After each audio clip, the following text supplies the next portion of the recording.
Voilà, mesdames, messieurs, bonsoir. Bonsoir et bienvenue à cette troisième conférence du colloque Wright pour la science. Merci à nouveau d'être venus si nombreux. Je crois que la salle est quasi pleine, ce qui montre certainement votre attachement à ces colloques, dont c'est cette année la 18e édition déjà. Mon nom est Olivier Dessibourg, je suis un journaliste scientifique et c'est moi qui vais vous accompagner durant la soirée pour la table ronde qui va suivre la conférence et aussi demain et encore après-demain pour les deux derniers colloques de la semaine. Comme chaque année, vous le savez, ces colloques accueillent ici des scientifiques de renom du monde entier. Cette année, bien sûr, ne va pas faire exception. Tous ont le simple plaisir, le bonheur de partager leurs recherches, leurs travaux avec vous. Ce soir, on va aller dans un univers un peu particulier où l'énergie n'a pas de couleur, vous le verrez.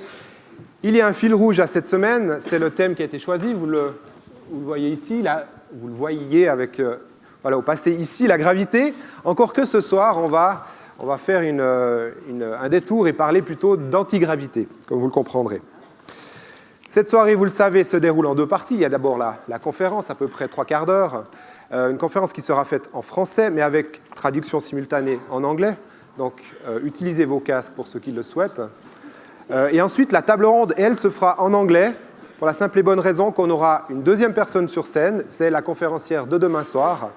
Et donc, ça permettra une discussion interdisciplinaire en anglais, avec traduction simultanée en français pendant la session de questions-réponses. Vous pourrez d'ailleurs poser vos questions dans les deux langues. Une petite communication d'usage, je vous demande, vous le savez maintenant, de ne pas éteindre votre portable. Pourquoi ? Parce que, simplement de le mettre peut-être sur silencieux, mais de le garder allumé parce qu'il vous est possible de, outre les micros qui circulent dans les allées pendant la session de questions-réponses, de poser des questions par Twitter, des questions qui seront ensuite relayées sur la scène par quelqu'un, en l'occurrence Thierry Courvoisier, qui va m'aider pour ça.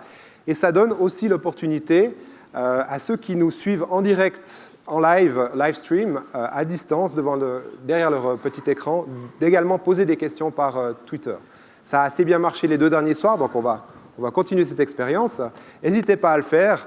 C'est aussi peut-être, si vous n'avez pas le micro en main, ou si vous désespérez de ne pas avoir le micro, d'avoir une chance de plus de poser votre question. Pardon ? Pas de réseau 2G. Non, on est au 4G maintenant, bientôt au 5G. Effectivement. Voilà, bon.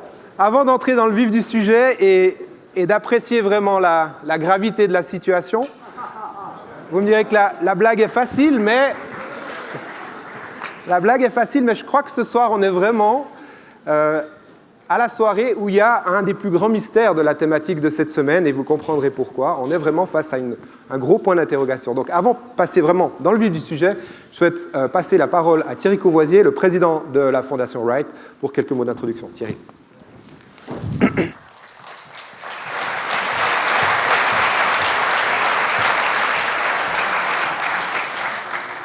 Bonsoir à tous, bienvenue à cette soirée. Les cosmologistes disent avec fierté faire une science de précision. Et cette fierté n'est pas totalement dénuée de justification, tant il est vrai que les paramètres qui décrivent l'évolution de l'univers sont maintenant connus dans beaucoup de détails. Il n'en reste pas moins que ces mêmes études indiquent que 95% de la matière que la gravité nous dit exister dans l'univers échappe à notre entendement. Nous avons donc une science, la cosmologie, basée sur la relativité générale, qui décrit avec précision l'évolution de notre environnement sur les plus grandes échelles, en faisant appel à des formes de matière dont les propriétés nous échappent totalement. Un voyage aux confins de cet univers est donc un élément indispensable pour une promenade autour de la gravitation. Et je suis très heureux que Claudia de Ram ait accepté l'invitation de la Fondation Wright pour nous servir de guide dans cette déambulation.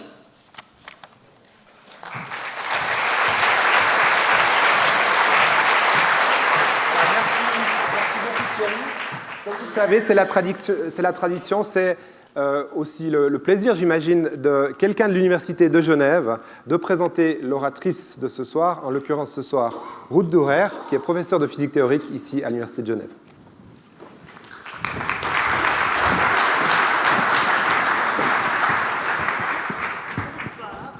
C'est vraiment un très très grand plaisir pour moi d'introduire Claudia Dedam. Claudia est suissesse, elle est de Lausanne, même si elle a vécu 8 ans de son enfance au Madagascar. Elle a fait ses études premier cycle à l'École Polytechnique de Paris et puis un master à l'EPFL. Après, elle a de nouveau quitté la Suisse, elle a fait son doctorat à Cambridge au Royaume-Uni et puis elle est partie pour des stages de postdoctorat au Canada. Après, elle est revenue en Suisse, elle a été professeure assistant chez nous à Genève et là, c'était l'occasion pour moi de la connaître et de connaître, apprendre qu'elle n'est pas seulement une scientifique excellente, mais aussi une personne très très sympathique. Et c'était pour moi une super année de la voir dans notre groupe avec son enthousiasme pour la physique. Elle a aussi donné le cours de relativité générale d'une façon un peu originale. Et c'était vraiment une belle année où elle est aussi devenue un peu une amie de moi, je crois. Malheureusement, elle est partie après. Là, il avait ce two-body problem avec son mari que nous, on n'a pas pu résoudre à Genève. Elle est allée aux États-Unis à Case Western où elle a été aussi professeure assistante et après, elle est restée là plusieurs années. Elle est devenue professeure associée. Et depuis 2016, elle est de nouveau en Europe. Elle a un poste de professeur maintenant à Imperial College à Londres. Sa recherche, c'est la cosmologie théorique et plus précisément les théories de la gravité ou les théories effectives de champ. Elle est le plus célèbre pour une théorie de la gravité massive où elle a élargi une théorie qui a été développée par Pauli et Firth dans les années 30. Elle a élargi cette théorie en théorie non linéaire, quelque chose qui a été démontré avant que ce n'était pas possible, mais Claudia, elle a trouvé un chemin et c'est quand même possible de faire une théorie consistante de la gravitation qui décrit des gravitons qui ont une masse et qui est non linéaire. Elle a gagné pas mal de prix et des awards dans sa recherche. Par exemple, cette année, elle a gagné le Adams Prize for First Class International Research in Mathematics Applied to Physics. Elle a été finaliste du Blavatnik Finalist for Young Researchers. Elle a aussi obtenu le EPFL Alumni Award l'année passée. Elle a obtenu le Wolfson Prize. Elle a un ERC Consolidator Grant qui est parmi les grants en Europe le plus prestigieux.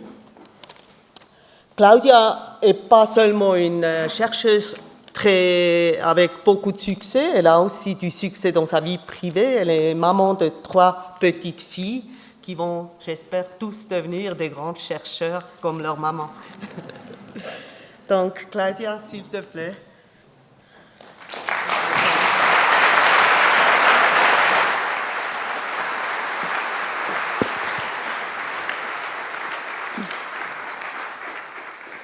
Merci Ruth, et un grand merci à vous tous d'être là ce soir. Alors nous allons partir faire un voyage ensemble. Vous êtes prêts? Les ceintures attachées. Nous allons partir vers les extrémités de l'univers. Et ce qui est intéressant, c'est que nous allons débuter ce voyage ensemble, mais on ne va pas le finir ensemble. Le point final, ça sera à vous et à moi, à nous tous, de le trouver. Ça va peut-être nous prendre des jours, des années, des siècles peut-être, mais j'ai confiance qu'on va arriver à destination ensemble à un certain moment, même si ce n'est pas forcément de notre vivant. Faire un voyage dans l'univers, c'est également faire un voyage dans notre passé. Et on va commencer par un passé qui n'est pas trop lointain. Et pas très loin d'ici, dans ce parc que vous voyez, c'est le parc de Stourbridge, qui est en fait à Cambridge. Et si vous ne connaissez pas ce parc, c'est normal parce que de nos jours, c'est un parc assez ordinaire, mais pendant plus de 700 ans, depuis 1211, pendant plus de 700 ans, ça a été l'un des endroits les plus affluents, en tout cas d'Europe, si ce n'est du monde. Chaque année, dans ce parc avait lieu la foire de Stourbridge, qui était la foire la plus grande d'Europe. Et il y avait des visiteurs chaque année, très célèbres, qui y assistaient. Et en particulier, en 1665, une des personnes qui a visité cette foire est ni plus ni moins Newton, qui était à l'université de Cambridge, juste à côté. Alors, on connaît Newton par sa loi de Newton de gravitation, on y pense aux pommes, et comme les pommes tombent sur la Terre, on dit qu'il a compris comment la loi de gravitation de Newton a été pensée, a été créée, a été formulée de manière mathématique pour la première fois, qui ensuite a été généralisée aux lois de la gravitation par Einstein. Ça, c'est une des contributions de Newton. Il a fait de multiples contributions. C'est à cette foire également que l'on pense qu'il a trouvé les principes c'est pas cela, mais les principes d'Euclide qui sont en fait à la base de la théorie de la géométrie, ensuite à la base de la théorie de la gravitation. Mais la raison pour laquelle je vous montre ça, c'est que dans cette foire, c'est là également où il a acheté son premier prisme. Et c'est grâce à ce prisme, le prisme de Newton, qu'il a compris pour la première fois que la lumière est en fait une superposition spectrale d'ondes à différentes fréquences, à différentes couleurs. Et la manière dont un prisme fonctionne, c'est en fait en diffractant les différentes ondes de la lumière.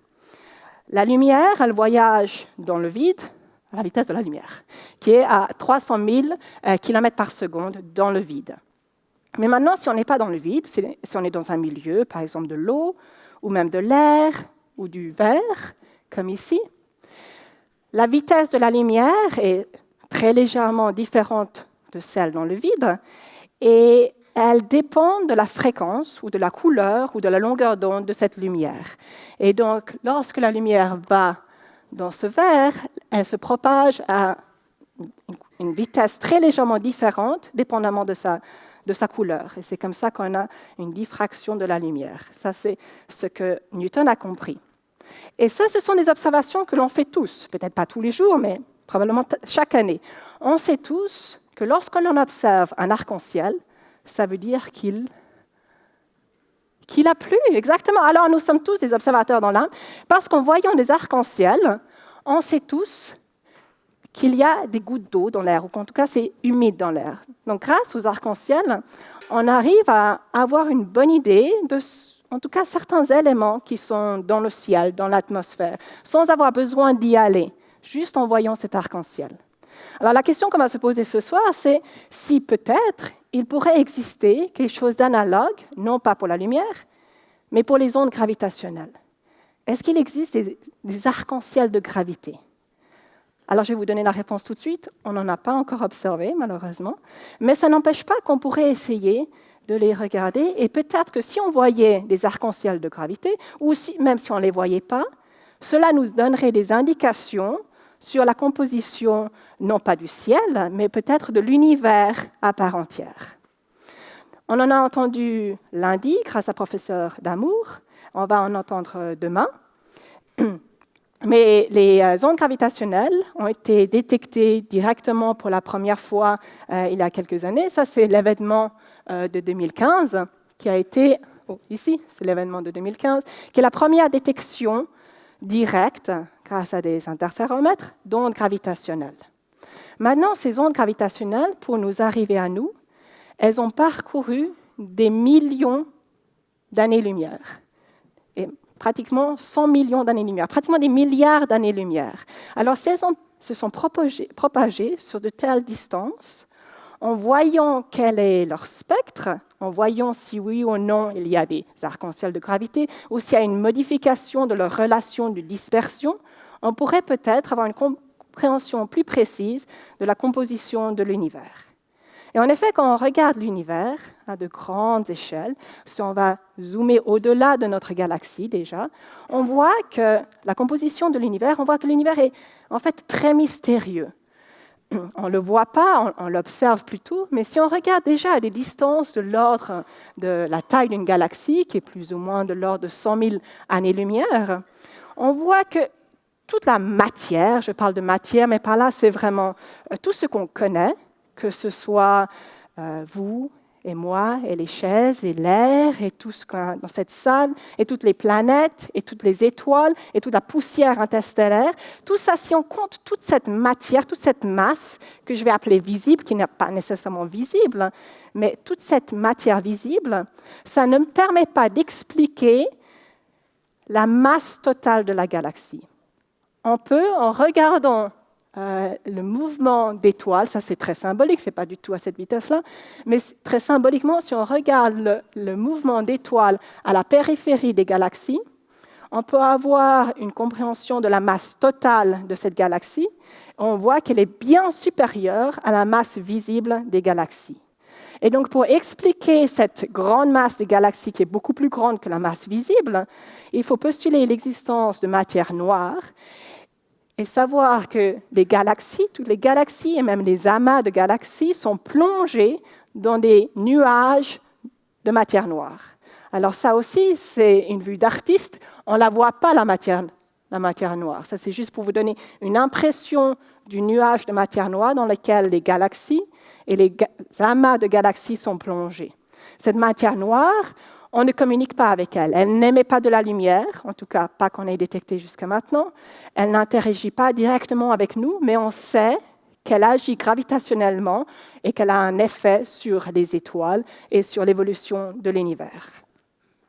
Maintenant, si on zoome encore plus loin, dans des distances encore plus grandes dans l'univers, on voit que les choses sont encore plus mystérieuses. On ne va pas non de l'ordre de 100 000 années-lumière, ni l'ordre du million d'années-lumière, mais sur des distances de l'ordre du milliard d'années-lumière, sur vraiment des distances énormes, sur des distances cosmologiques. Et là, je prends le temps de vraiment zoomer pour vous donner la réalité des distances auxquelles on a affaire.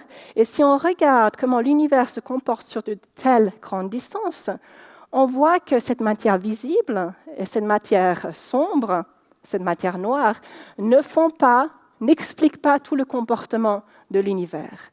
Ce qu'on voit, c'est que l'univers est en fait en expansion.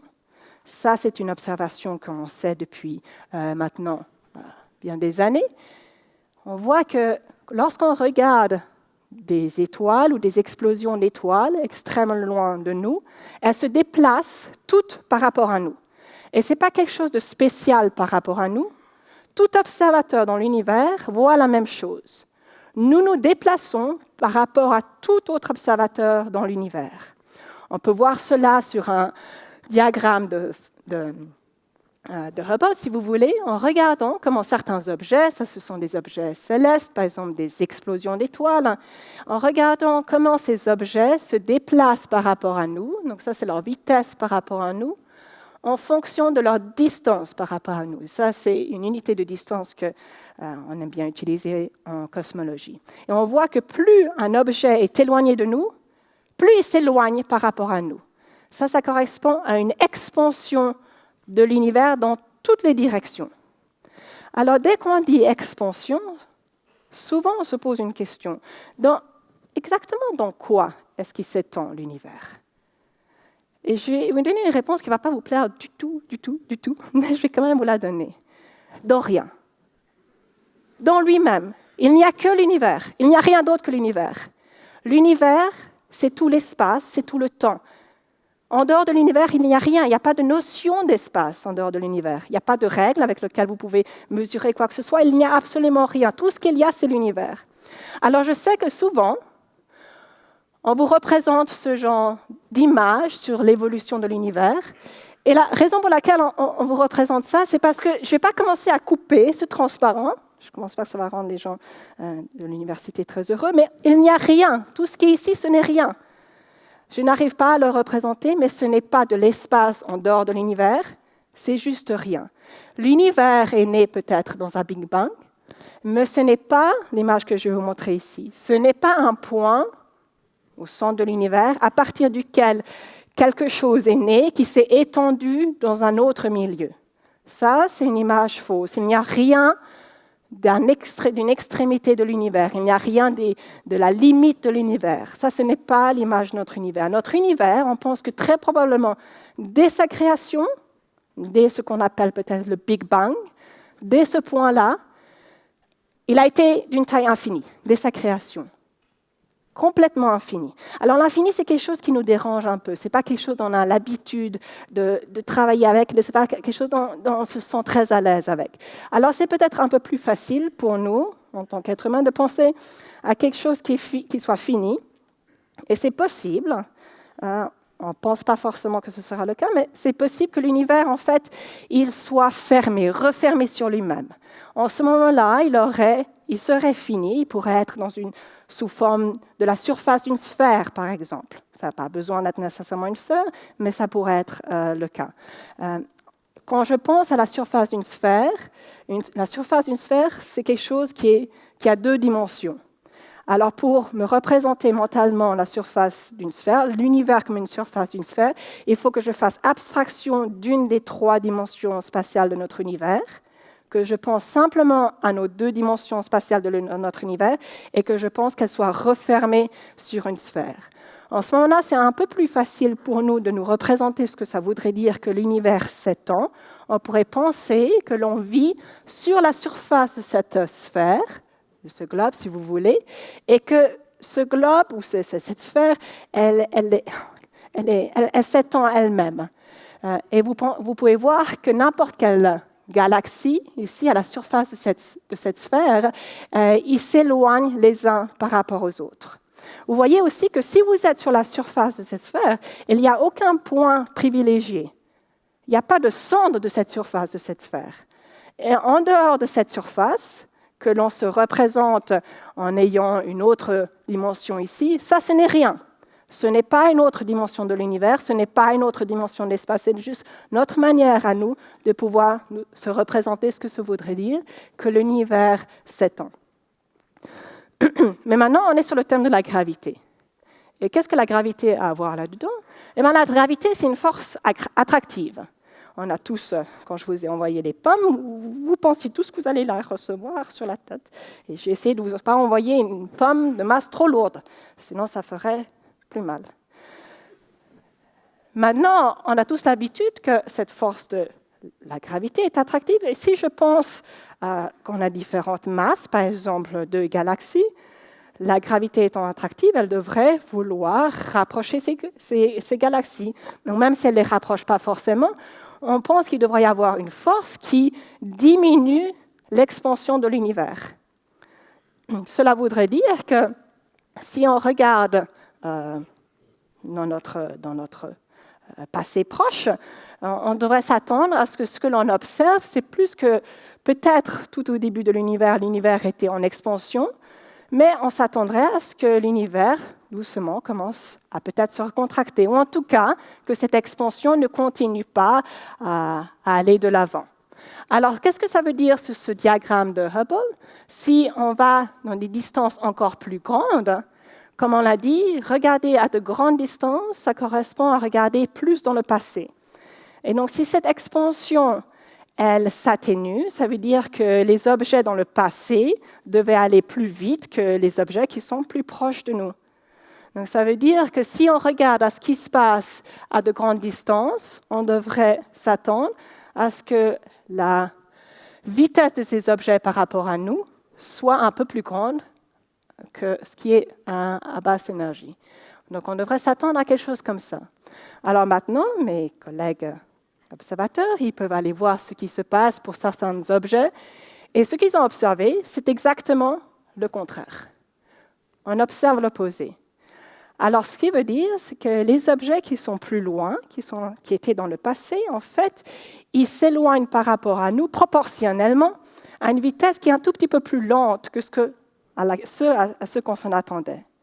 Et ça, ce n'est pas bon signe. Ça veut dire qu'en fait, cette expansion de l'univers, elle n'est pas en train de ralentir, au contraire, elle est en train de s'accélérer.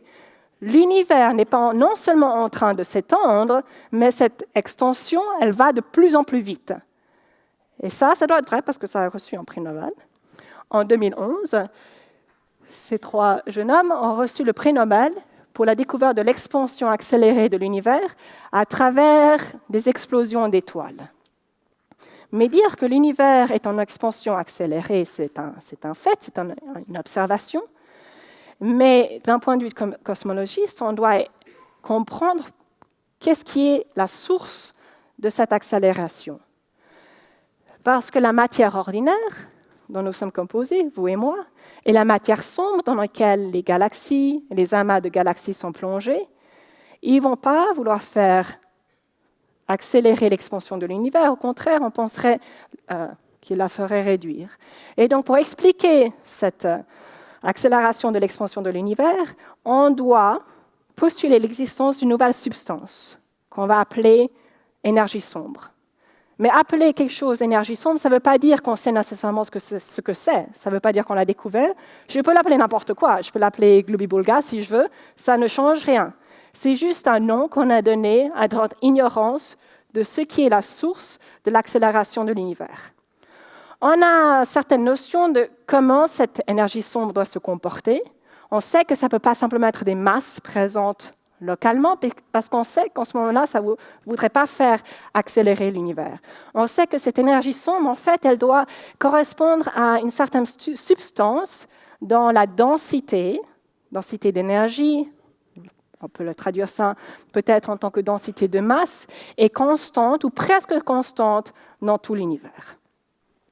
Et donc, pour essayer d'analyser un tout petit peu plus près ce que cette énergie sombre pourrait être, quelle est l'origine de cette énergie sombre, on va d'abord retourner à l'origine de la matière ordinaire et voir si on peut comprendre ce que c'est. Alors, la matière ordinaire dont nous sommes composés, toutes les matières dont nous sommes composés, la Terre, tous les objets ici, l'air, etc., est composé de molécules, qui est composé d'atomes, qui est composé d'électrons qui sont autour d'un noyau. Ces noyaux ils sont composés de protons et de neutrons, qui sont composés de quarks à l'origine.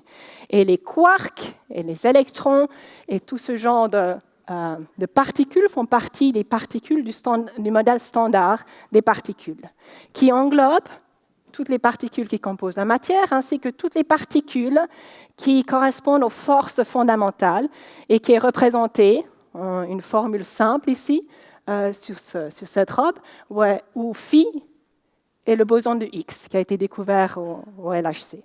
Ça, c'est peut-être un moyen un peu plus comique de vous représenter toutes ces particules.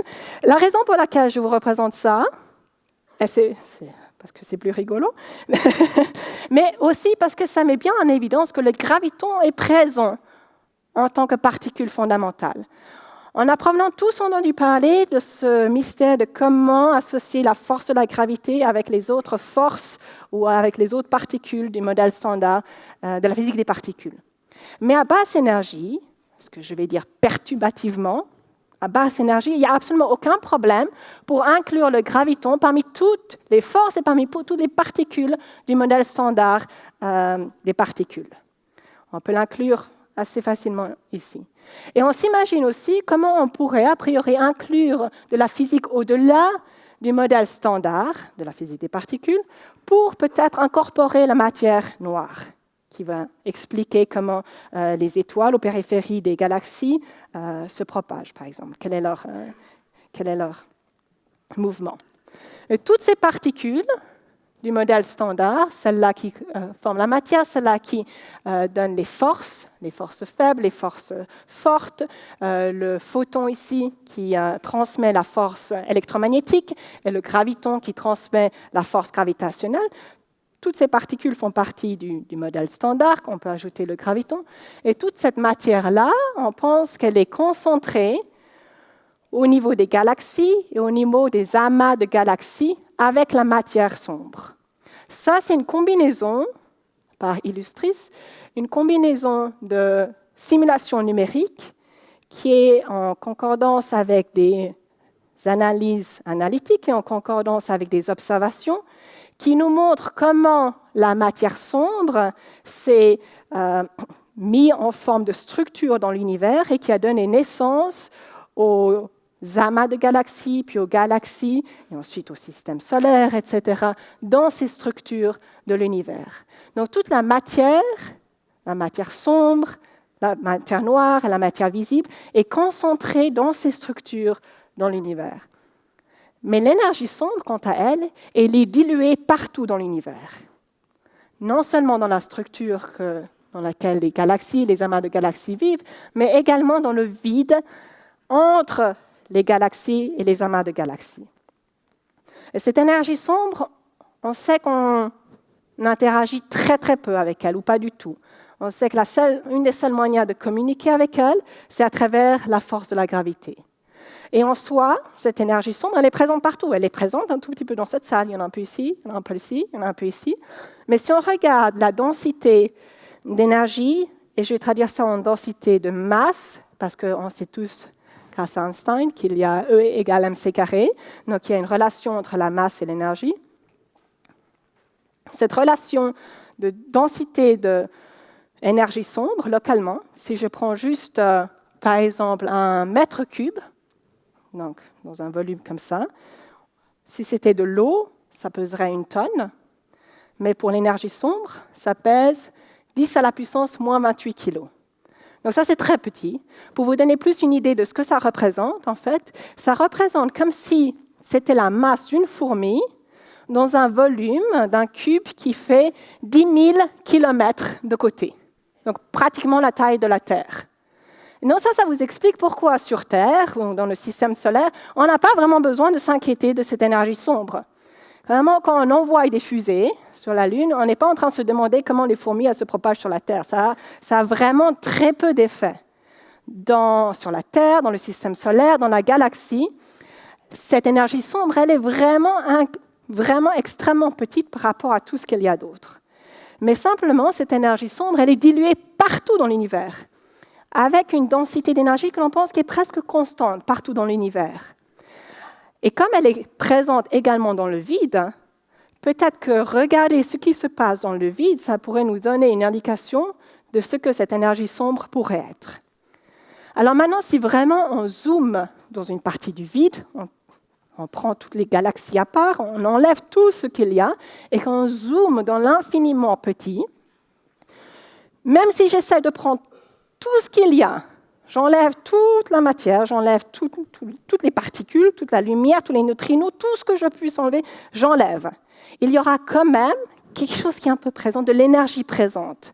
Il y a quand même des fluctuations quantiques dans le vide auxquelles personne ne peut faire abstraction. Elles sont présentes. Je ne peux pas forcément les détecter grâce à une machine ou grâce à un collider, mais elles sont quand même présentes là. Ça, ce sont des fluctuations quantiques qui donne une énergie dans le vide. Le vide n'est pas absent de fluctuations quantiques. Toutes les particules du modèle standard des particules, on a discuté avant, ont des fluctuations quantiques dans le vide. En français, la meilleure manière dont je puisse vous dire ça, c'est que le vide n'est pas vide. Et ça a l'air d'un tout petit peu d'être une tautologie, mais c'est quelque chose qui est assez profond. En anglais, c'est peut-être un peu plus facile à dire. C'est vraiment the vacuum, qui est notre notion de vide, absence de particules, is not empty of energy. Le vide n'est pas dénué d'énergie. Il a quand même de l'énergie qui est présente, qui est de l'énergie présente à travers ces fluctuations quantiques du vide.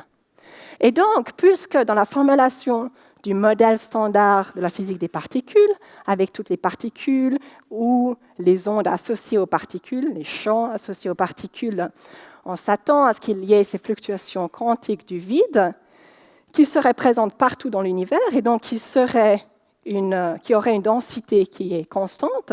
Cela pourrait nous donner une explication très naturelle à l'origine de l'énergie sombre. Donc en fait, on est dans une bonne position. On a nos observations cosmologiques d'un côté qui nous disent que l'univers est en expansion, non seulement ça, mais que cette expansion est également accélérée. Et de l'autre côté, on a notre physique des particules, ou la théorie des champs plutôt, la théorie quantique des champs, qui nous dit que dans le vide, il devrait y avoir des fluctuations quantiques et qui donnent naissance à une énergie du vide dont la densité d'énergie est presque constante, qui couvre tout l'univers et donc qui pourrait expliquer l'expansion accélérée de l'univers. Alors je sais que c'est un peu facile pour certains d'entre vous. Je sais qu'il y a des malins dans la salle pour qui vous vous ennuyez et qui vont poser des questions très corsées à la fin, parce que ça arrivait lundi. Alors on va faire un petit calcul. On va calculer cette énergie du vide. Okay? Alors on va prendre certaines particules. Ça, ce sont les particules du modèle standard. On va prendre le Higgs, par exemple. On n'a pas besoin de prendre le Higgs, mais on va prendre le Higgs parce que c'est la nouvelle vedette. Et on connaît la masse du Higgs. La masse du Higgs est plus ou moins de l'ordre de 125 gigaelectronvolts. On peut remettre ça en termes de masse, d'échelle de masse, on a peut-être plus l'habitude, de l'ordre de 10 à la puissance moins 25 kg.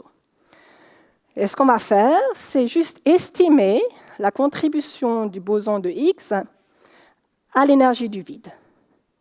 Et on va voir si c'est plus ou moins du bon ordre de magnitude pour expliquer l'accélération de l'expansion de l'univers. Alors, lorsqu'on pense à la théorie quantique, il y a toujours une dualité entre la particule et l'onde. Et le Higgs ne fait pas exception. Le Higgs, on l'a considéré comme particule, mais c'est également une onde. C'est une dualité de description entre les deux. Si on pense au Higgs comme étant une onde, il a naturellement une longueur d'onde qui est associée à sa masse, qui va comme l'inverse de sa masse. Donc, une estimation assez brute, mais quand même une estimation qu'on pense ne devrait pas être trop mauvaise, c'est de se dire, plus ou moins, cette énergie du vide venant juste du boson de Higgs devrait avoir plus ou moins la contribution d'un boson de Higgs dans une boîte qui fait la taille de la longueur d'onde du Higgs. D'accord ? La longueur d'onde du Higgs, c'est de cet ordre de magnitude-là, 10 à la puissance moins 18 mètres. Comme c'est des grandeurs d'échelle dont on n'a pas tout à fait toujours l'habitude de travailler avec, en tout cas pour moi, je vous ai juste montré quelque chose pour vous donner un repère. Ça représente 9 ordres de magnitude entre quelque chose qu'on a l'habitude dans la vie de tous les jours, pour aller de la taille d'un pastèque jusqu'à la taille d'une molécule d'eau. Ça représente plus ou moins 9 ordres de magnitude. Maintenant, si on veut aller à la taille de cette boîte, il faudrait encore faire 8 ordres de magnitude pour aller de l'ordre de 10 à la puissance moins 18 mètres. Donc, juste pour vous donner une notion de... ce volume n'est pas très, très grand, en fait. OK, on va considérer ça. Alors, on a la masse d'un boson de Higgs dans une boîte de cette taille. Donc, la densité du boson de Higgs dans cette considération, où la densité de l'énergie du vide venue du boson de Higgs voudrait être plus ou moins la masse du boson de Higgs sur le volume de cette boîte, et ça c'est le calcul qu'on va tous faire. Si je n'ai pas fait d'erreur, ça devrait être plus ou moins de l'ordre de 10 à la puissance moins 29 kg par mètre cube. Maintenant, on va juste comparer cet ordre de magnitude avec celui dont on avait besoin pour expliquer l'expansion accélérée de l'univers. Et là, il y a juste un tout petit souci, c'est que les chiffres ici sont dans ces unités, ça c'est juste un accident, sont plus ou moins les mêmes, mais il y a un signe moins ici, ça va comme 10 à la puissance moins 28, alors que ça va à 10 à la puissance plus 29. Le fait qu'il y avait un plus et un moins, ce n'était pas une erreur de calcul, c'était vraiment que l'on a des estimations théoriques, c'est juste des estimations, mais c'est une estimation basée sur notre théorie qui est extrêmement bonne, qui nous a permis de prédire le boson de Higgs, qui marche extrêmement bien dans n'importe quelle autre situation. Et quand on compare ça avec ce dont on a besoin pour expliquer nos observations cosmologiques, on a 57 ordres de magnitude en erreur.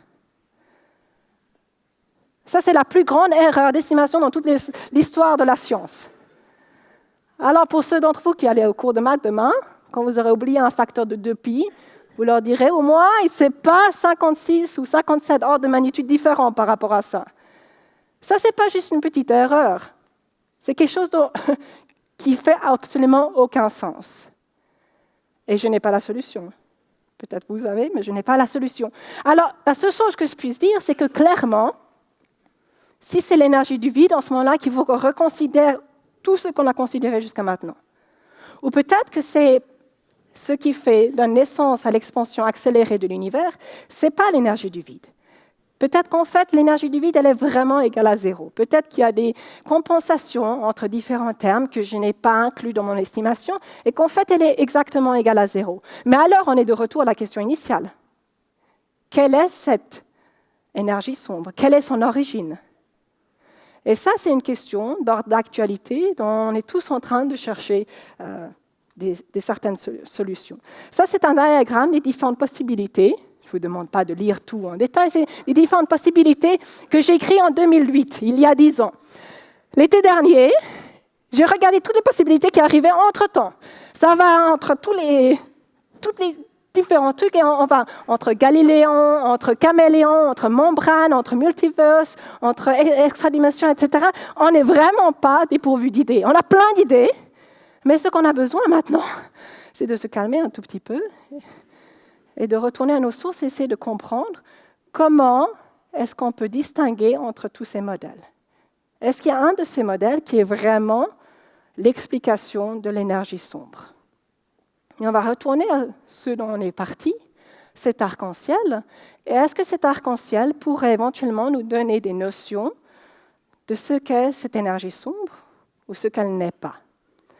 Parce que les ondes gravitationnelles, elles se propagent dans l'univers, elles se propagent à travers des milieux qui n'ont peut-être pas de matière noire, mais qui aura de l'énergie sombre.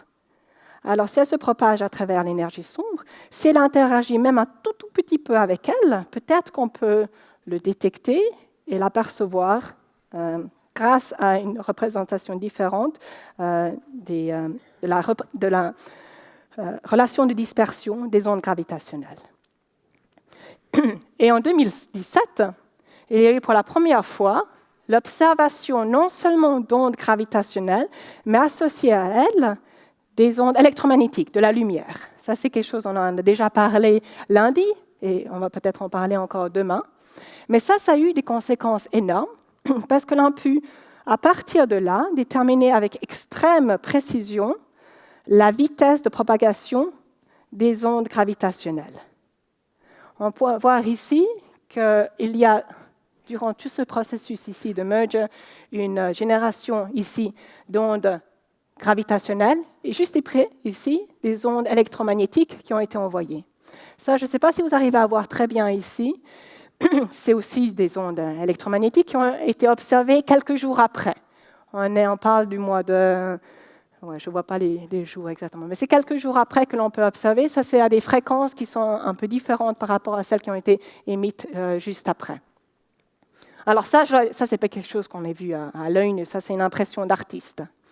Mais ces ondes gravitationnelles et ces ondes électromagnétiques, elles ont parcouru 10 à la puissance 15 secondes lumière. Ça veut dire qu'elles ont mis 10 à la puissance 15 secondes pour arriver à nous. Et pourtant, sur ces 10 à la puissance 15 secondes qu'elles ont mis pour arriver à nous, elles sont arrivées exactement au même moment que les premiers signaux lumineux, juste avec, au pire, 2 secondes d'écart. Et ces 2 secondes, on peut même les comprendre parce que la lumière n'a pas forcément été émise exactement au même instant que les ondes gravitationnelles. Donc ça nous dit que les ondes gravitationnelles, même si elles ont une fréquence, ici, cette fréquence d'observation, elle est en Hertz, qui est extrêmement différente de la fréquence des ondes lumineuses qui ont été observées, elles se sont propagées exactement à la même vitesse que la lumière.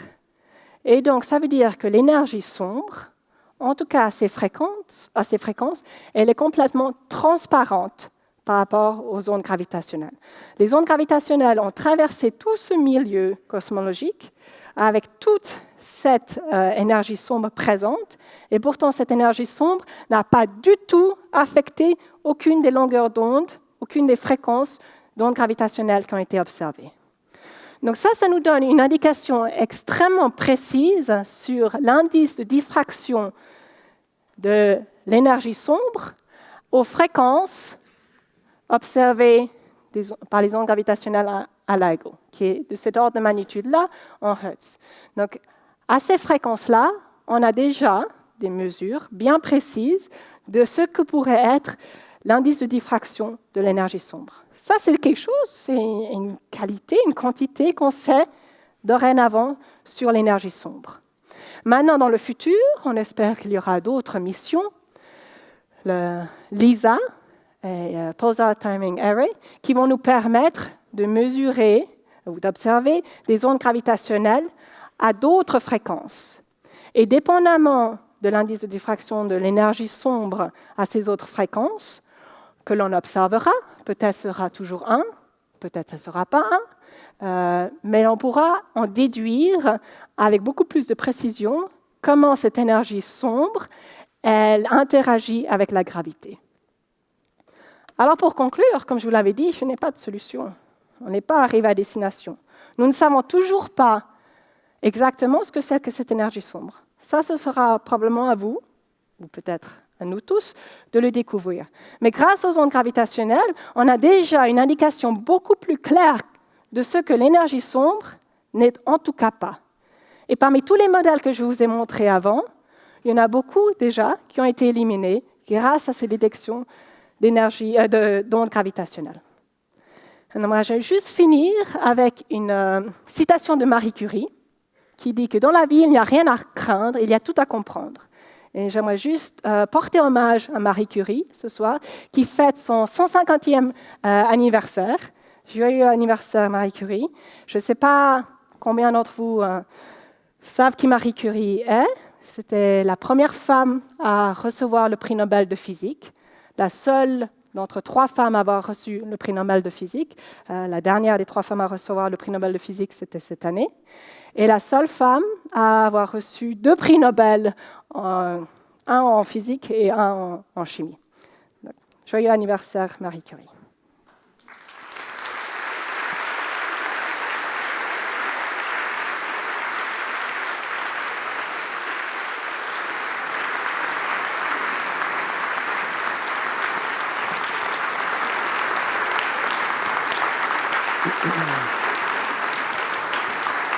Merci.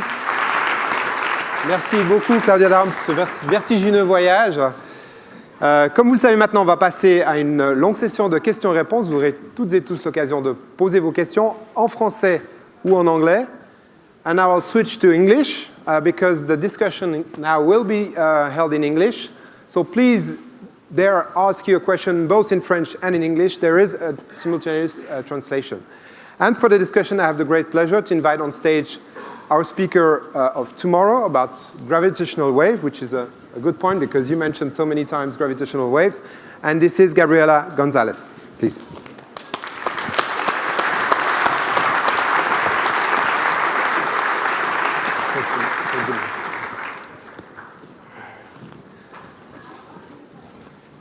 Is it possible to have some light in the room so that I can see the questions arising? Thank you. Gabriela, so I'll present you in a very few words. So you're one of the co-discoverers, if I can say that, of the first observation of the gravitational wave in 2015, which were announced 2 years ago. Can you tell us, I mean, how it helps, in your words, how it helps to kind of decipher this mystery of dark energy? Well, Claudia actually explained it really well. Wait. Mike? Can you hear me? Can you hear me now? Yes. Yes. That sounded like a cell phone advertisement. Claudia explained it really well. Actually, I don't know much about these predictions, but I'm with gravitational waves, with the observation of gravitational waves, excuse me, we are learning already a lot of things, like masses of black holes that we couldn't see before, learning that they are in pairs, learning where they are, and seeing a rainbow of gravitational waves to explain dark energy, seeing how they propagate through space at different speeds, it's something that we would love to do. I think it's going to take a little while, though. Claudia mentioned the vacuum energy. So we have, in a way, to imagine particles popping out of the vacuum and then disappearing again into the vacuum, right? Is that creating gravitational waves so that we can maybe see them sometimes? You're getting into very dangerous territory.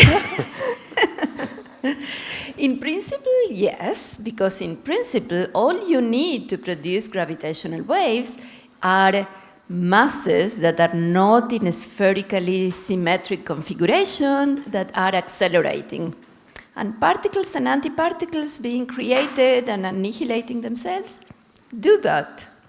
However, you are at an energy level where classical theory of relativity, Einstein's theory of relativity, breaks down.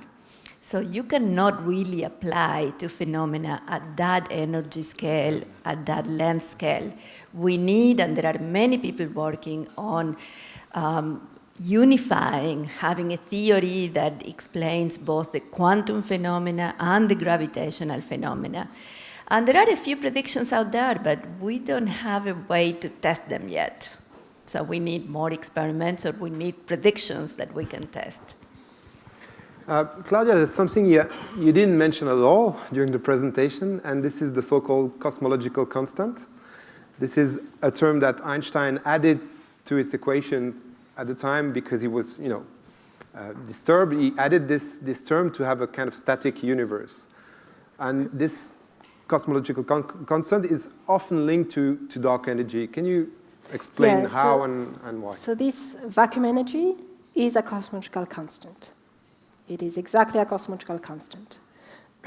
I didn't use the term cosmological constant, but it is the most likely, the most natural explanation to dark energy.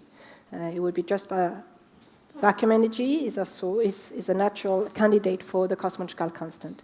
What's interesting indeed, that Einstein put the cosmological constant as a term that one can put in Einstein's equations for relativity. And at the time, the reason he introduced it was because observations were there was no observation of the expansion of the universe. At the time, people thought that the universe was static. But he could understand that there was all this stuff present in the universe, there's galaxies and everything, all the stars. And he understood that this would make the universe evolve. And therefore, he thought, well, if I add the cosmological constant at the time, that could possibly make the universe being static, compensate all the stuff present in the universe and keep it static. But in reality, while in principle you could find a solution for which the universe would be static in the presence of a cosmological constant, it's not a stable solution, in the sense that if you have found this static solution, you add just a tiny little bit more stuff, and then the universe collapses. You add just a tiny bit more cosmological constant, and then the universe expands and actually accelerates. So it's not actually a stable solution, and he removed it. Mm-hmm. Since the observation of the accelerated expansion of the universe, then people have put it back on. But putting a term in your equation is not a physical explanation of what's going on. Putting something there doesn't mean that you understand what it is. It is something a priori we can put, but it has the same cosmological constant problem as the vacuum energy has. This vacuum energy is what contributes to this cosmological constant. And if we expect it to be huge when we observe it to be extremely small, it doesn't match the observation. So we need to explain why the cosmological constant is so small when it has contributions feeding into it, which are the ones from vacuum energy, which are large, huge. Mm-hmm. So that's the cosmological constant problem, which is the reason why people have explored alternatives to just having a cosmological constant. So let's come to this point. But before that, let's come back to this huge discrepancy. You mentioned a factor of a power of 57, right? Mm-hmm. I read many times 120. Yes, yeah. What's the right one? And how first and then how do you deal in your formulas, in your equations, with such a big problem? So I've given you the conservative estimation. I've given you the estimation with just stuff that we do know. We do know that the Higgs boson is present. We do know its mass. We do know its quantum wavelength. So these are all things, solid physics. And that gives you 56 or 57 orders of magnitude discrepancy. Now, in principle, you can imagine that there's physics beyond the standard model, and there'll be physics and particles possibly with masses all the way up to the Planck scale, which is the scale of gravity, which is the largest possible scale we can trust gravity in its current stage. So we can imagine that if we consider the contribution from all of this stuff all the way to the Planck scale, then that would lead to a contribution to the cosmological constant, which is actually 120 orders of magnitude discrepancy compared to what observations tell you. So this 120 orders of magnitude is probably what we usually hear. And I would say that that's maybe putting it a little bit too far, because I don't know that we should really go all the way up to the Planck scale. If I just trust what I know there's already a huge discrepancy. And that's the 56 orders of magnitude. And mathematically speaking, how do you deal with this? I mean, you just put one number and then you try again with another number in your equations? How do you do that? I mean, mathematically, what you can do is simply say, well, actually, this is 0. Maybe there's a symmetry that sets it to be 0. What I haven't said is that in doing this estimation for the vacuum energy, we actually need to compute some loops, some quantum loops, and we need to explain how we're going to regularize some infinities. I've assumed a quite conservative way of regularizing these infinities, but in principle, you could have an answer which is infinite. Now, we never trust an infinite answer, and we always need to make sense of it and say, well, if the answer is infinite, it's because it's relying on physics that we don't know whether we can trust, really. So let's just go up to physics that we can trust. So mathematically, we need to understand what is the limit of our knowledge and how we implement that in a mathematical equation. Another question, you also mentioned it in your presentation, it's called dark energy or globibulga, but it's maybe something that we don't need. I mean, there are some alternative theories that just get rid of dark energy. That might be something that we miss in the current equations. So can you tell us a bit more about the alternative theories that don't take into account dark energy? That's right. So in that sense, let me just take the perspective that dark energy, a cosmological constant, is one candidate for dark energy. Let me take that perspective. So let's imagine we don't have any dark energy. That means no cosmological constant, no dark energy.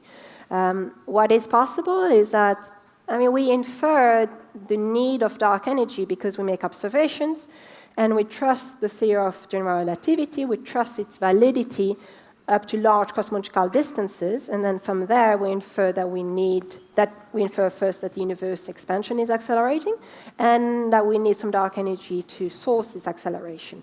But all of that is based on the assumption that general relativity is a valid description of the force of gravity on those distance scales. But the only probe that we have on gravity at these distance scales is cosmology.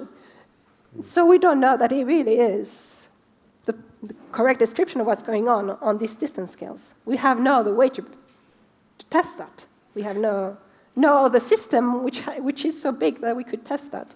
So maybe the force of gravity is not following quite precisely that of general relativity on those distances. And maybe that can alleviate or completely get rid of the need of dark energy. That's a possibility. And you also said it, through or thanks to the gravitational wave, you can constrain or eliminate some of those alternative theories. So in a way, your field helps a lot what the theoreticians are doing. Well, of course, my field on gravitational waves has a lot to do with believing, but also testing Einstein's theory of general relativity. And there are many tests, there are many experiments that are dedicated to test the theory. In general, people like us and people like the ones who were measuring the expansion of the universe, we believe the theory, and then we believe the predictions of the theory, but then we compare them with the data. And that's what happened with the expansion of the universe. It just didn't agree with the data. It was accelerating. It wasn't slowing down. With us, so far, we don't have enough precision in our tests, but as our detectors get better and better, and as there are other detectors of gravitational waves of different wavelengths and different energies, we might discover a discrepancy. And that will be a clue. It probably will not give an answer to what is the real theory, but it will give us a clue to look for a better theory. Another theory was brought very recently, I think a few months ago, by a professor emeritus of this university called André Meder. You might have heard about this, and I have to go back to my notes because it's quite complex. It's called the scale invariance of the empty space. The idea that the vacuum remains invariant to scale. Whatever you do with it, do you contract it or expand it with the universe? It made some noise last year. I was criticized as well. What do you think of it? Have you heard about this, and what do you think? Yes, I heard about it. I think it was a year ago, right? Oh, okay. Something. Yeah. I mean, it's always good to contemplate every possibility. At that stage, it wasn't entirely clear, at least to me, how much you could really help with the fundamental problem of the cosmological constant problem. And there's a lot of. I present a problem that we have, but there's a lot of physics and observations that we have. It's two very solid theories, and they're much more than theories. They're very consistent with observations and with experiments on so many levels. So while I present many different models, and there are always some that come up, we have to be extremely careful in making sure that they are entirely consistent with everything that we do know. Quantum field theory and the standard model of particle physics is extremely we don't have so much room to play with it at WISH. And so it's not only that, but we also need to embed our thoughts into a fully fledged theory, just like the standard model of particle physics. So it's not that we can just change the properties of the vacuum at WISH. We need to understand how that would come into a fully fledged theory and then be consistent with everything that we know so far. So it's a delicate balance between the two. But still, I was struck by the harsh words used in some articles by your colleagues to really criticize the theory, saying, no, it's bullshit, if I can say that. Maybe I won't make any comment. Okay. So I'm turning now to the audience. Are there some or many questions? So I'll start here, and then Madame, and then here. So first in the front, then I'll go to the back. Just Monsieur en gris.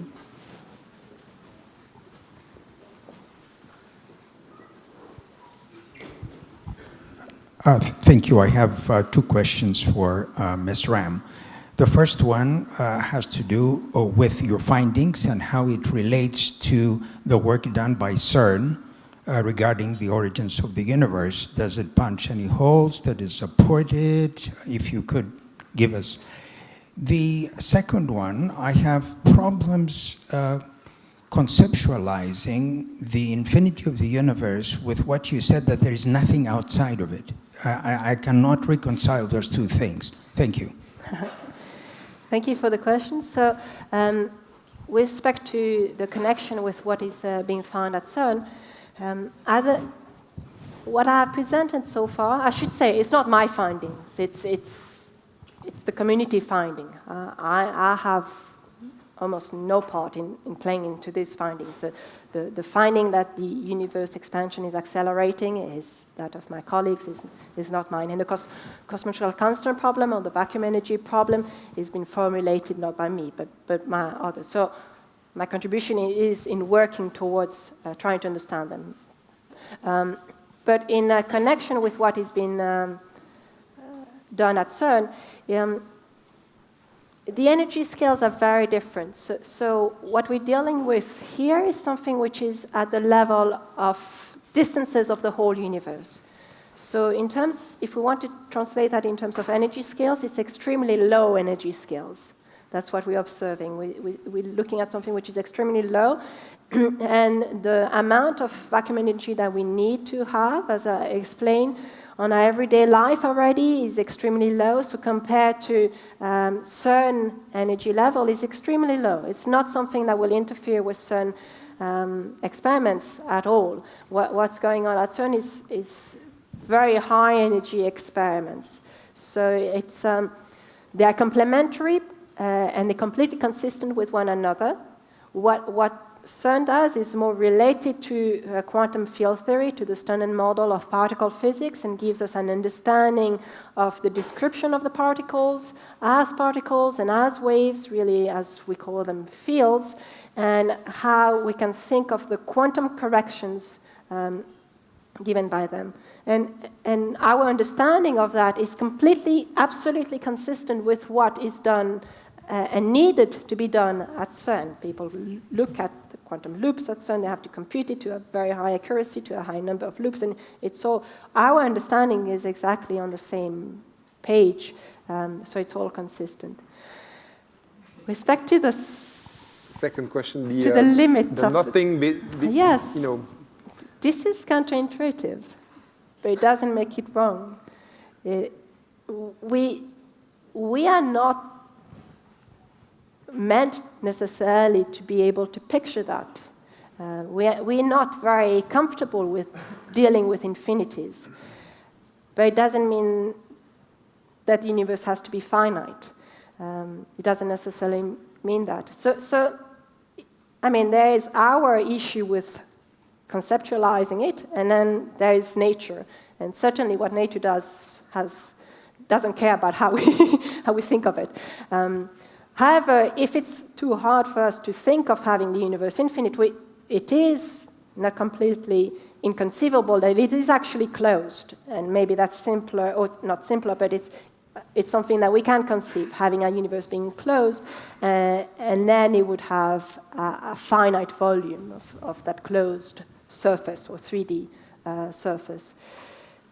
That's a possibility. Observations don't seem to be going to that direction. It doesn't seem like the universe is necessarily closed. It could be spatially flat or spatially open, which would mean that it would actually be infinite.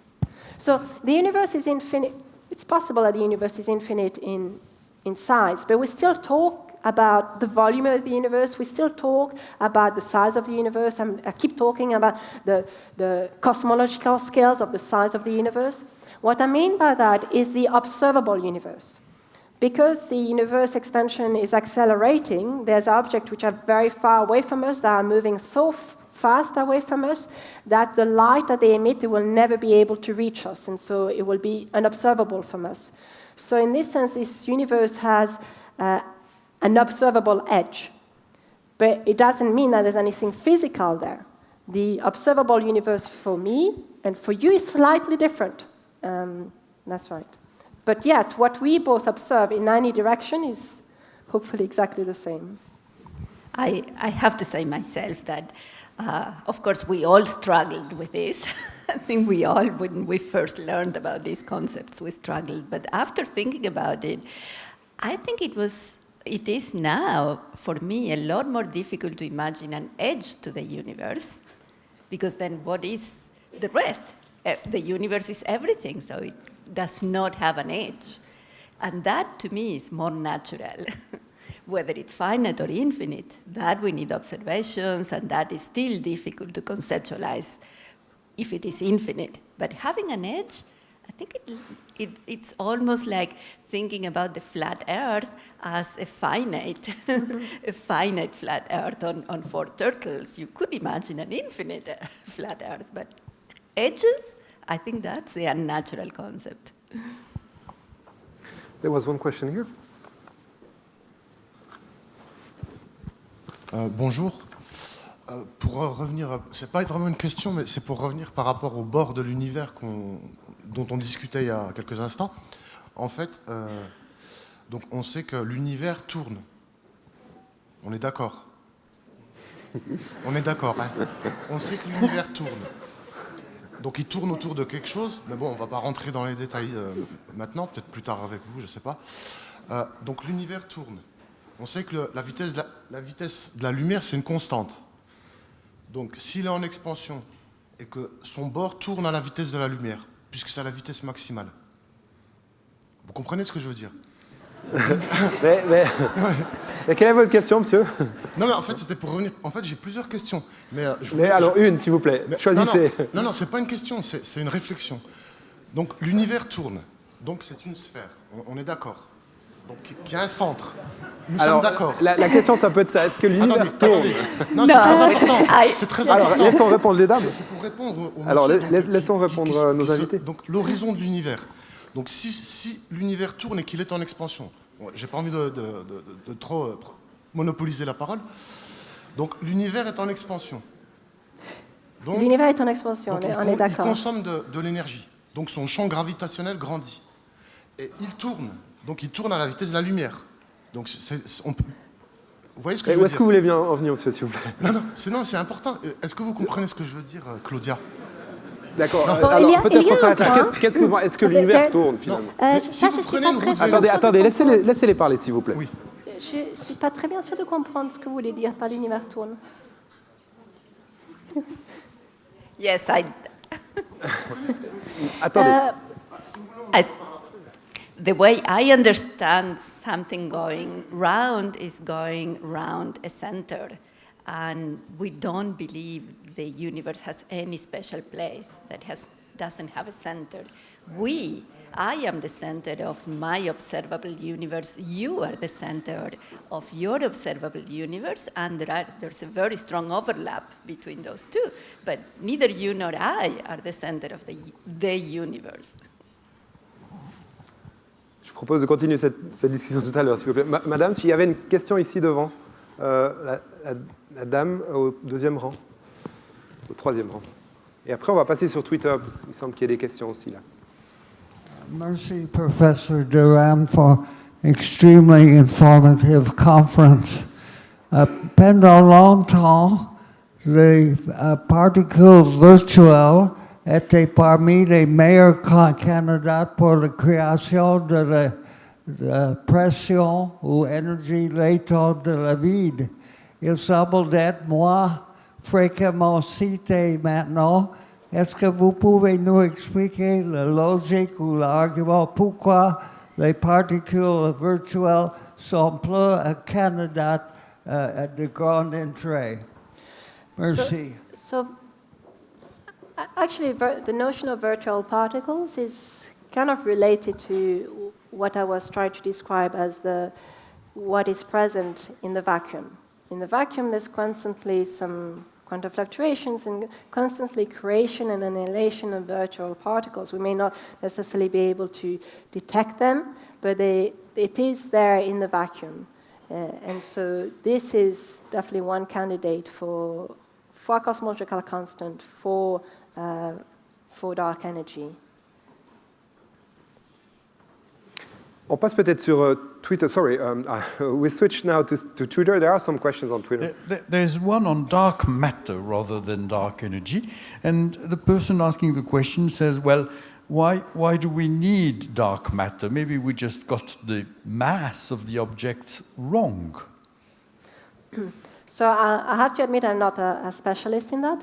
I have given what is one of the most intuitive way to think of why we should have dark matter, l'énergie noire, la matière noire. So we can account for all the visible mass. So there's all the luminous mass, and we can account for even black holes. We can account for the dust present in the galaxies, and none of that it's not that one person made a calculation and got it wrong. There's also different ways to account for all of this standard luminous mass. Doesn't account for the gravitational mass that stars on the edge of galaxies see. And it's not just a small error. Actually, just the luminous mass that we can account for is only 5% of the total mass of the galaxy. So it's a big discrepancy. It's not that we just forgot to count 1 or 2 stars. It's really a big thing. And even if you think, well, maybe there's a bigger black hole at the center of the galaxy than what we would have expected, it still doesn't account for all of that. But more importantly, this is just one of now many evidences we have, cosmological evidences that we have, on the existence of dark matter. I've shown that simulation. It was a numerical simulation that showed how dark matter get clustered into into filaments, and how that led to the seeds of clusters of galaxies and then of galaxies.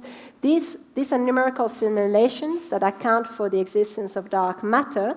And we couldn't make any of that. We couldn't make sense of the current universe if we hadn't accounted for all the dark matter that needs to be present.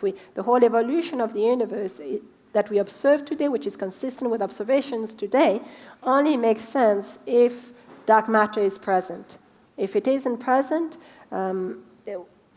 it's not compatible with what it is we're observing, from not only just from this galaxy rotation curves, but from X-ray in one part, from structure formation in another part, from the observation of the cosmic microwave background in a third part, from many different types of very complementary cosmological observations.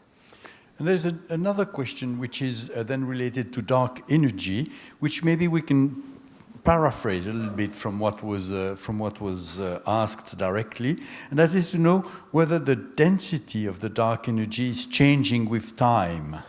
Yeah, so that's a good question. The real answer is, since we don't precisely know what dark energy is, I don't know the answer. If it is a cosmological constant, or if it is really dark, the vacuum energy, then we would expect the density itself to remain constant. But if it is a different type of dark energy, then the density could itself slightly decay in time. That's possible. In principle, we could conceive the fact that the density could increase in time. Typically, models that would predict that, they're not very stable. But in principle, we could conceive that as well. I'd like to go back for once, or in the middle. There are 2 questions here. So the man with the red shirt, please.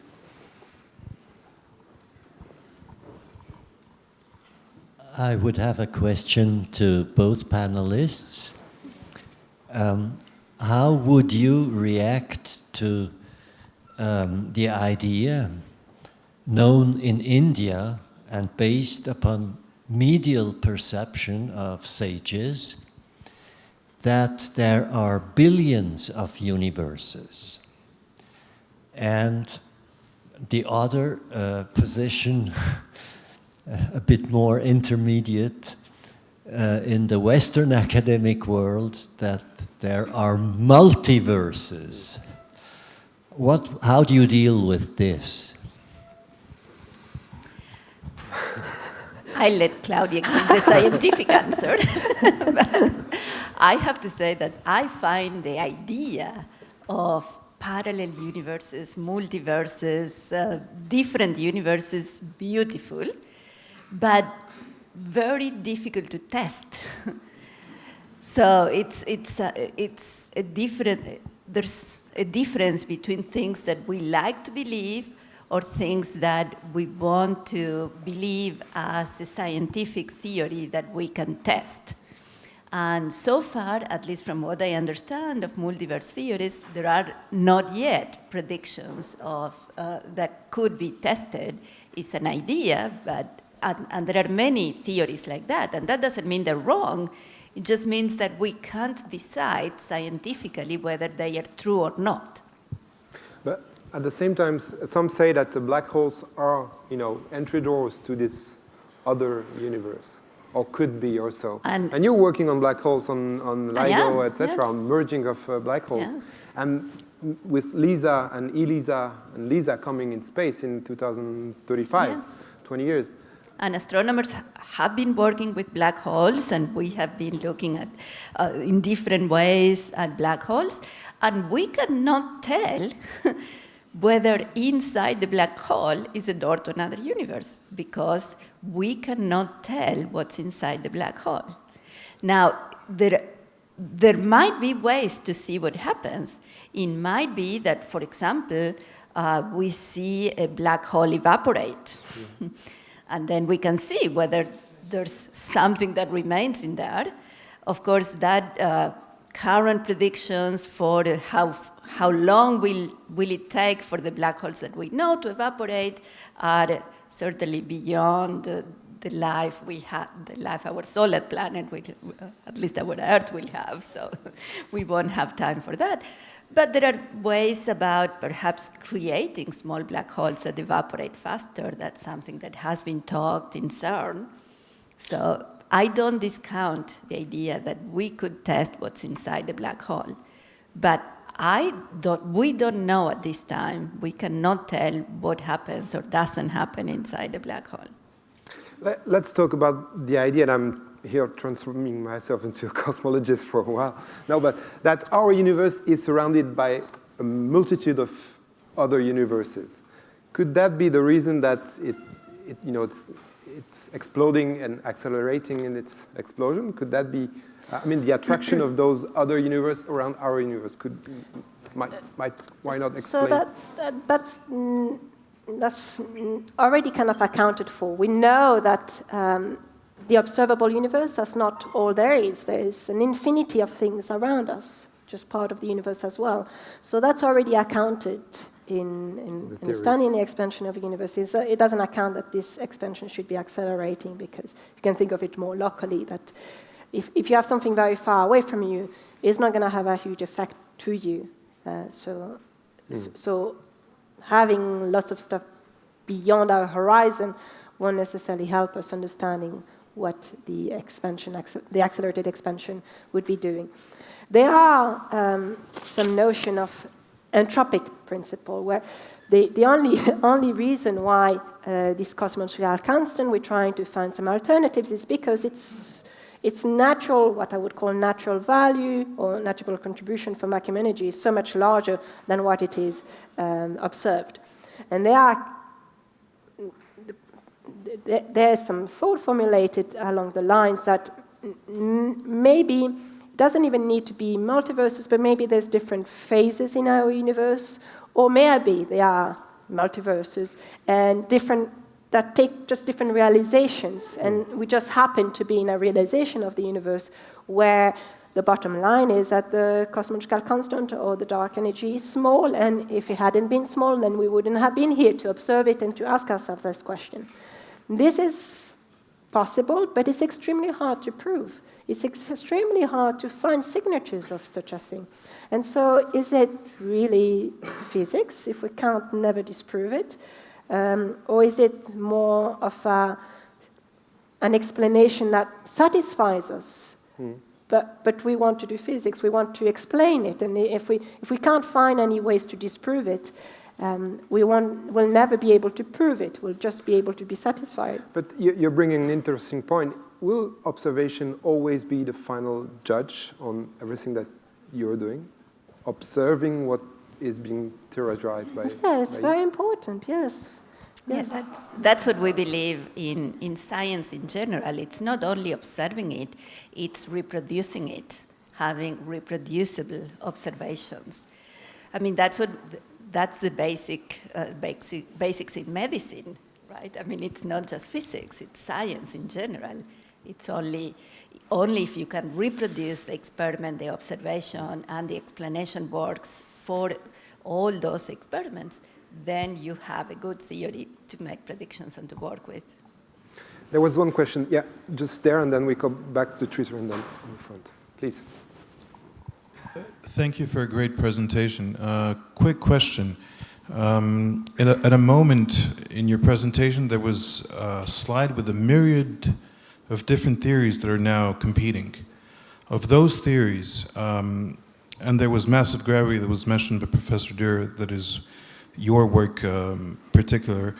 How many of these theories discount completely dark energy, and is massive gravity amongst them? You are very sharp if you manage to see massive gravity out of all of those. So is one part of the question, how many of them discard the need of dark energy? In reality, not many, maybe 3 or 4 out of them. Most of those models, they would they lead to a new candidate for dark energy. Most of those models, they would postulate the fact that the cosmological constant of the vacuum energy is 0 for a reason that we can't completely explain at the moment, but maybe there's a symmetry that would set it to 0, and maybe there's something that evades us in computing more precisely what the vacuum energy is or the quantum corrections to the vacuum energy is. So it has to be actually 0 and lead to a new candidate for dark energy. There's a few of them. Massive gravity originally was one of them, for instance, that tried to accommodate the cosmological constant problem. Ask for the fact that, well, maybe this seems to be a discrepancy between the value of the accounted value of vacuum energy and what it is we're observing. It seems to be a discrepancy because, once again, we're using the laws of general relativity, and that's where the contradiction is. And so if we modify the law of gravity, maybe this amount of vacuum energy is actually what is responsible for the acceleration of the universe. There's no theory, including massive gravity, that can really prove that this is done in a successful way right now. This was the aim for massive gravity, in particular, for all the theories which are analog to that. It's not entirely disproven, but no one can say that it's really doing what it is supposed to be doing. It's a very hard thing to do. As it was part of the question, the standing of that theory with respect to observations? No. Okay. It was just curiosity. Is it one of the 3 or 4 theories that in somehow can bypass the whole question of dark energy? Yeah, so some of these theories, they just accept vacuum energy, the cosmological constant, as being the source for the acceleration of the universe.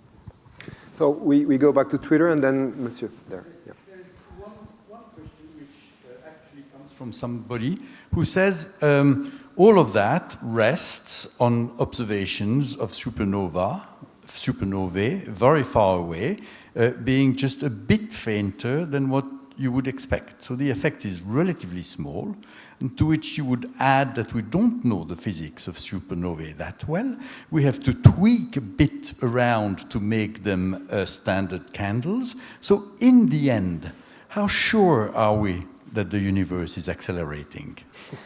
So again, the answer is very similar to what the answer for dark matter was. I presented one, I didn't even mention too much the notion of supernova, but I mentioned this relation between velocities and distance of objects, and that's what leads us to the belief that there is acceleration, and that's what the Nobel Prize was given for. But it was really given for recently, and not when it was first discovered, because in the meantime, there's been so many other cosmological observations that all really converge to precisely the same observation than what to the fact that the universe is accelerating, and that rely on very different physics, on very different distance scales, again, from the cosmic microwave background, from structural formation, from very different baryonic acoustic oscillation, which is very different independent physics from different teams, but I would rely on independent physics that all converge to precisely the same thing. So we are very sure. Before I come back to you, sorry, just a second. I'd like to add something on this. It was 20 years ago, but were we here in 97, we wouldn't talk about this at all, right? So this discovery opened so many questions. That's the beauty of science as well. Is it never-ending? Will we ever open thousands of new doors with each new discoveries? Yeah, absolutely. It's like that. Every time we make a new we answer one question, we think, or we make a new, I say we, in the colloquium, we make a new discovery, there's a new door, there's 1,000 new doors that open, and that's the beauty of physics. I think you can tell a story.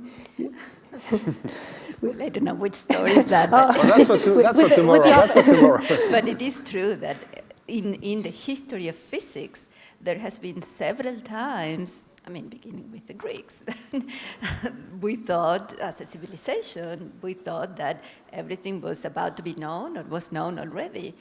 And that has been proven wrong. Every time we understood a bit more, we understood how much less we knew than we thought we did. Monsieur. Oh. No, there's a question there, excuse me. Hello? Monsieur? Yes, thank you for your presentation. We're looking for unknown elements that repel and other unknown elements that attract. The only thing in common seems to be that they're unknown. I just wanted to be sure, because of their mode of operation and scale, we are quite sure they could not be two aspects of the same thing. Thank you. For black energy and dark matter. So the question is, are we sure? Are we sure that there's dark matter and dark energy could not be two aspects of the same thing? So there are models that try to explore if they're connected to one another, possibly, but we need elements that, for which the intrinsic scale is very different. As I've shown, you need to have some clustering about the clusters of galaxies and the galaxies. So you need to have, on one side, this clustering, and then on the other side, you also need to have something which has a constant density. So you can try, in principle, to, just because they are known, you can say, well, they're both unknown, so maybe it's just two sides of the same thing. That is possible, but when the scales involved are so very different, it's not entirely clear it's not clear that it's fair to say that we're going to explain them both at the same time, because the precise physics that we need to explain both is actually quite different. They operate on very different distance scales with, yeah. So we have to run, but I'll take the last three questions that, from the people who raised their hands, starting here. Yes. Ma première question vient d'être posée par vos prédécesseurs. Alors, la deuxième, c'est que des physiciens nordiques ont affirmé que globalement, l'énergie des ondes magnétiques était supérieure à la gravité, globalement sur tout l'univers. Ils ont affirmé ça, peut-être influencés par les aurores boréales. Et puis, notre question, c'est que les ondes gravitationnelles modulent-elles la courbure de l'espace est détectable en cet état? Et ma dernière question, c'est pourrait-on féliciter nos interprètes? Je le ferai tout à l'heure. Je me charge de la dernière question. Mais alors, les deux premières. Mais peut-être on peut en discuter ensemble après. Peut-être c'est un point. It's a little bit of a technical question. So shall we discuss about it afterwards? On vous propose de venir poser la question directement à Madame de Ram juste après la conférence. C'est un peu technique, comme il disait. Je passe tout de suite la parole ici et la dernière question là-bas, s'il vous plaît. Derrière vous. Ah, pardon. Alors, pour que l'expansion soit continue et accélère, il faut toujours plus d'énergie pour pouvoir lancer pastèques et cerises et pommes partout.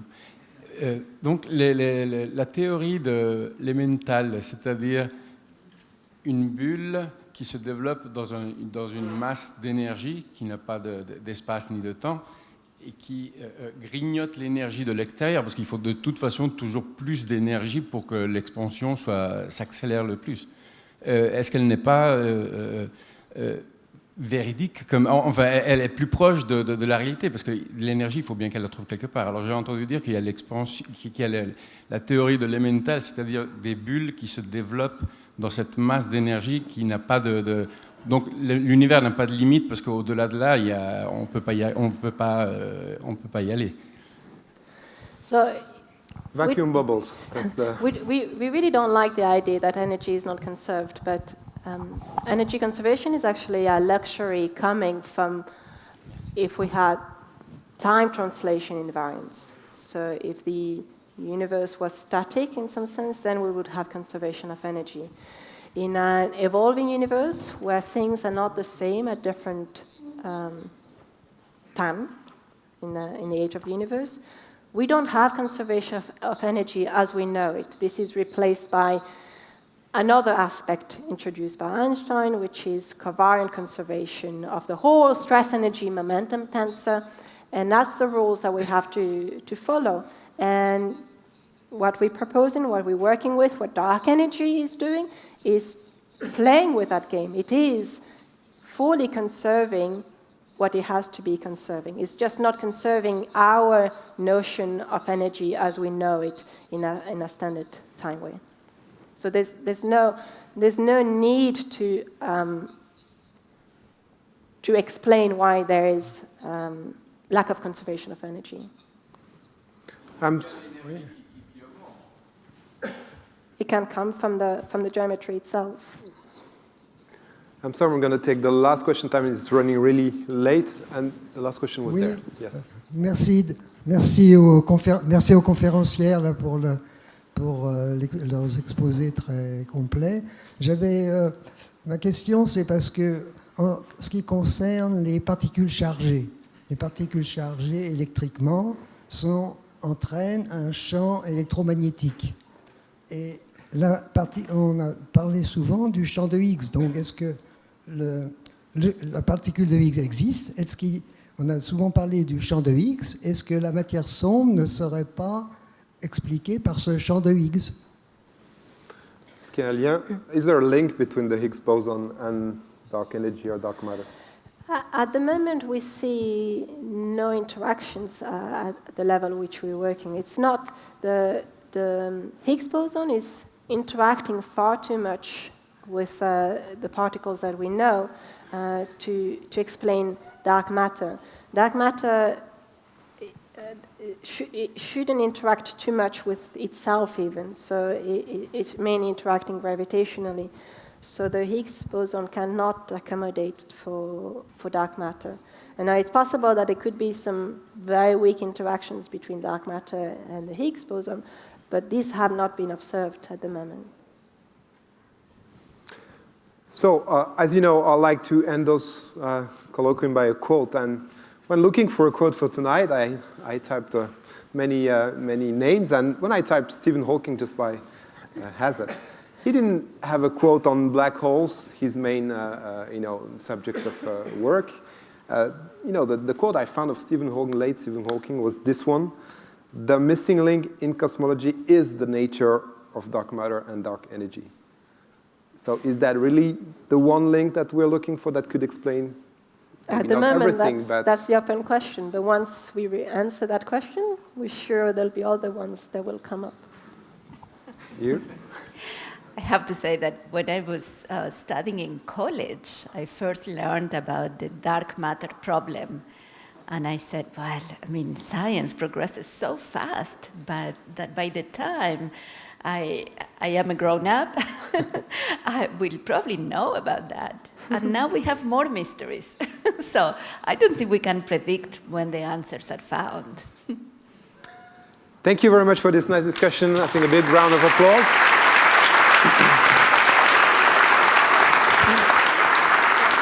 Voilà. Il me reste à, encore une fois, remercier toutes les personnes qui ont organisé ce colloque. Et cette fois, c'est vrai, les interprètes qui sont là-haut, qui font un gros travail.